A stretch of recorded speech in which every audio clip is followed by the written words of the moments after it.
भैया को बधाई। सबके लिए ओके।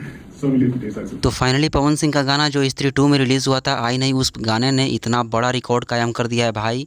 इस गाने ने मात्र 4 सप्ताह में ही 100 मिलियन व्यूज़ का आंकड़ा पार कर लिया है। जी हाँ, बहुत बड़ी अपॉर्चुनिटी है पवन सिंह जी के लिए और ख़ासकर भोजपुरी फिल्म इंडस्ट्री के लिए कि पवन सिंह का यह गाना आई नहीं, जो कि मात्र 4 सप्ताह में ही, 1 महीना होने से पहले ही इस गाने ने 100 मिलियन व्यूज़ का आंकड़ा पूरा कर लिया है।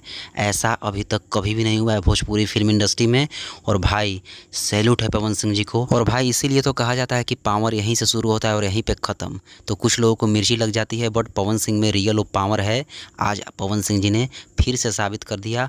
तो भाई लोग, पवन सिंह जी बहुत ही बड़ा सेलिब्रेशन कर रहे हैं, आप सब देख सकते हैं। पवन सिंह जी इसी गाने पर 100 मिलियन की खुशी में एक रील वीडियो भी बनाए हैं और यह वीडियो बहुत ही तेज़ी से सोशल मीडिया पर वायरल भी हो चुका है। और पवन सिंह जी की पूरी टीम उन्हें बधाइयाँ देती हुई भी नज़र आ रही है, जो कि आप सब ने स्टार्टिंग के वीडियो क्लिप्स में देखा।